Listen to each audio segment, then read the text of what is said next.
Salut, c'est Trado. Voilà ma vidéo de mise à jour pour l'or. Alors, comme on pouvait l'espérer hier, l'oblique noir a bien été le terrain de bataille d'aujourd'hui et l'avantage a tourné au bénéfice des haussiers, puisque nous terminons aujourd'hui avec une bougie verte très encourageante, puisqu'elle s'assimile par extension à un harami haussier.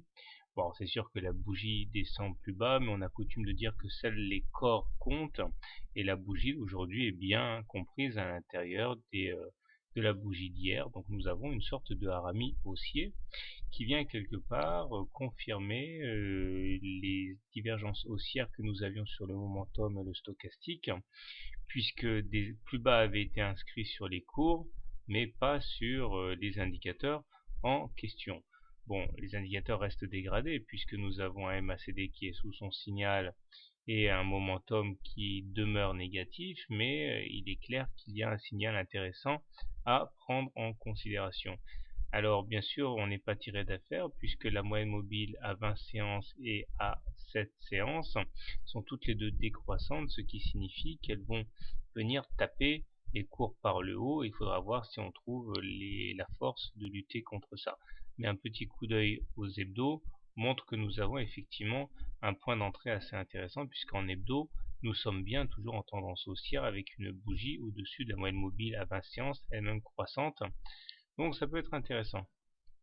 Du coup, la fourchette d'Andrews rouge qui est là et reste toujours valable, et la médiane reste toujours un objectif à atteindre pour les baissiers, mais on peut envisager de monter aussi haut que 1215 sans remettre en cause le scénario baissier. Alors, comment trader l'or demain? Alors, si vous êtes baissier sur l'or, je pense que le mieux qu'il y a à faire, c'est d'attendre un contact avec la M7 pour les plus agressifs, ou la M20 pour les autres, shorter sur ces niveaux et viser un retour sur la Bollinger inférieure. Si maintenant vous êtes plutôt haussier, je pense que le mieux à faire est de mettre un achat aussi proche que possible de l'oblique noir.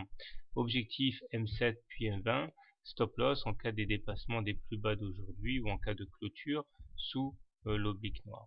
Voilà. Personnellement, compte tenu de la tendance à moyen terme et compte tenu de la belle bougie d'aujourd'hui, j'aurais tendance à être plutôt haussier pour demain en swing trading. Bonne soirée, bon trade et à demain.